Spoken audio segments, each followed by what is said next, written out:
40 days. That's how long it's been since 22-year-old Mahsa Amini was murdered for improperly wearing her hijab, sparking protests right around the world, including record-setting rallies here in Toronto, home to the second largest Iranian diaspora in the world.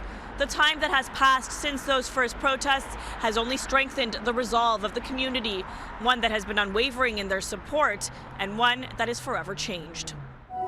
The scarf around her head became the noose around her neck. A powerful and chilling spoken word poem written and performed by local author Parmita Perez is the latest piece of art inspiring change after it was shared widely here at home and around the world. How dare you talk of decency amongst your trail of victims? It's an artist's duty to reflect the times. And whatever talents and gifts we all have, we have to mobilize. Now is the time.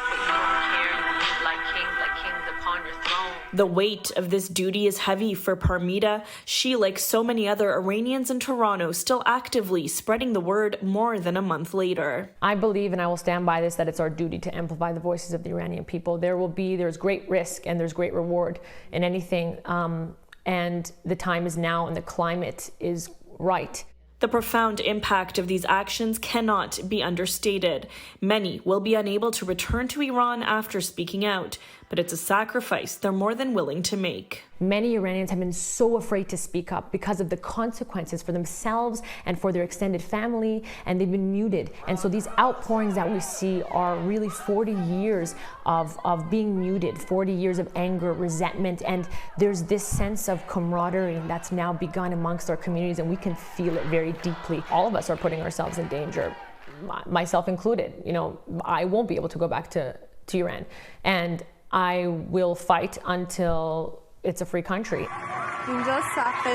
It is the first counter-revolution led by women. Human rights groups reporting hundreds of deaths in the country as the regime cracks down on protesters, including children. And so with that determination comes a profound sadness, one that can be felt at this popular Persian grocery store just north of Toronto. When you ask somebody, hey, how you doing? Most likely the chances are going to be, I'm not doing too well. My mind is with the young, brave children and the women that are out there risking their lives for basic freedom. The rallies in the city have set records, the largest held October 1st, when 50,000 people attended. These people want a regime change, and our message is loud and clear.